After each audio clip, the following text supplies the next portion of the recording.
మా సిద్ధు జొన్నలగడ్డ గారిని మాట్లాడవలసిందిగా రిక్వెస్ట్ చేస్తున్నా. హాయ్ గుడ్ ఈవినింగ్ అందరికీ. ఇంకేడా మార్కస్ రా. Okay, thank you. మన సొంతం అనుకున్నాం కాదు, అది అందరూ తెలిసిన పంచాయతీగా. Anyway, firstly I want to thank Madhu నన్ను ఇక్కడికి ఇన్వైట్ చేసినందుకు. మధు కాల్ చేసి ఇలా ఒక సినిమా ఉంది నేను ప్రజెంట్ చేస్తున్నాను అని తను చెప్పినప్పుడు 100% there was no doubt that I'm going to go. అది నాకు తెలుసు, because we know each other from a very very long time. అంటే అట్లా తప్పదు ఫోన్ చేసి అలా కాదు, నేను జెన్యున్గానే definitely if Madhu needs me for something then I have to be there అనే విషయం నాకు తెలుసు. బట్ తను ఎప్పుడైతే నాకు ఆ టీజర్ పంపించిందో అది చూసిన వెంటనే I think mentally I decided that I'm going to come today. And immediately I told Madhu that I want to meet the director and the rest of the team. I couldn't meet you guys, but I met him.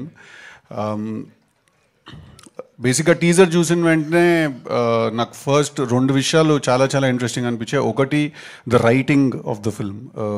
You're the writer and the director of the film. నాకు writing చాలా చాలా interesting అనిపించింది, because I'm also writer. నేను first అదే చూడడానికి try చేస్తాను. నాకు writing చాలా ఇంట్రెస్టింగ్ అనిపించింది. కొన్ని సినిమాలు చూసినప్పుడు టీజర్ కానీ సాంగ్ కానీ ఆ మటీరియల్ కానీ చూసినప్పుడు యూ ఆటోమేటికలీ ఫీల్ ఒక వైబ్ ఉంటుంది దాంట్లో, సో ఈ టీజర్కి ఆ వైబ్ ఉండింది నేను చూసినప్పుడు, దట్ ఇది డెఫినెట్గా బాగుంటుంది అనే ఒక ఫీలింగ్ వచ్చింది చూసినప్పుడు. ఆ టీజర్ నేను చూశాను, 4-5 చూపించాను, మా ఆఫీస్లో వాళ్ళకి అందరు కూడా చూపించాను. So I definitely feel Shashi garu అన్నట్టు ఇందాక, I think sir you have winner on a hand. అది ఇది చేతిలోకి వచ్చేసరికి అందరూ గారైపోతారు ఎందుకో సడన్గా. I think you have a winner on your hand. And అలాగే I'm also pretty spellbound. మీరు అక్కడెక్కడో నిజంగానే ఆర్గానిక్ అన్నారు కదా, కాస్టింగ్ కూడా ఆర్గానిక్గా చేశారేమో అనుకున్నా. బట్ మీరు ట్రైన్ అయ్యి if you have done that then hats off to your dedication man. I think it's really tough. ఆ స్లాంగ్ కానీ ఆ లుక్ కానీ అండ్ మీ పర్ఫార్మెన్స్, ఐ ఫీల్ అక్కడ ఒక మనిషిని చూసినట్టు అనిపించింది నాకు చూసినప్పుడు. అందుకే నేను కొంచెం షాక్లో ఉన్నాను that all the very best. First film, welcome to this place. And then Geeth garu also, ఇందాక శశి గారు అన్నట్టు మీటర్ ఎక్కడ కొంచెం మిస్ అవ్వలేదు అన్నారు కదా మీరు. I'd like to add one more point to that. For the first film meter ఎక్కడ మిస్ అవ్వలేదు. ఫర్ ద ఫస్ట్ ఫిలిం అంత పర్ఫెక్ట్గా చేయగలగడం, ఐ ఫీల్ నాకు తెలిసింది చాలా తక్కువ మంది చేసి ఉంటారేమో వాళ్ళు ఫస్ట్ ఫిల్మ్కి అలాగా. So all the very best, congratulations. నాకు జెన్యున్గానే మీ టీజర్ అండ్ మీ ట్రైలర్ నాకు చాలా బాగా నచ్చాయి. నాకు డెఫినెట్గా మీ సినిమా ఒక మంచి సినిమా అనే నాకు అనిపిస్తోంది. సినిమా చూడలేదు.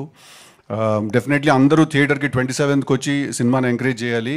చిన్న సినిమా పెద్ద సినిమా ఏం లేదు, ఖర్చు తక్కువ ఉన్న సినిమా ఉంది, ఖర్చు ఎక్కువ ఉన్న సినిమా ఉంది. చిన్న సినిమా పెద్ద సినిమా ఏం లేదు. సో డెఫినెట్లీ అందరూ థియేటర్కి వచ్చి ఎంకరేజ్ చేయాలి సినిమాని. And congratulations to you also, first film as a presenter. I'm sure auntie is also here, she's really proud of you.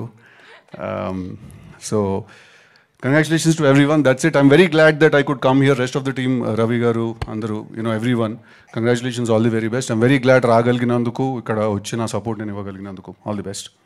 Next మీ తెలుసు కదా అప్డేట్ కూడా ఇచ్చేస్తే ఇంకా నెక్స్ట్ ట్రైలర్ ఎప్పుడు రాబోతుంది అది అని. ఆల్రెడీ సాంగ్ వదిలారు, అసలు మొత్తం ఓపెన్ చేస్తే సెన్సేషన్ క్రియేట్ అయిపోయింది సోషల్ మీడియాలో. అండ్ ఇప్పుడు ట్రైలర్ ఎప్పుడు రాబోతుంది, దానికి సంబంధించి ట్రైలర్ టైం ఉంది. ఇంకొక 2 మంచి సాంగ్స్ ఉన్నాయి. తమన్ మంచి బ్లాక్ బస్టర్ ప్యాక్ చేసి పెట్టాడు. సో ఈ మంత్ ఎండ్కి నెక్స్ట్ సాంగ్ రిలీజ్ అవుతుంది. Thank you so much. Thank you so much once again for gracing our event Siddhu garu. Yes, we have a Q&A with media. So only డైరెక్టర్ని and అలానే హీరోయిన్ని మధుశాలిని గారిని వేదిక మీదే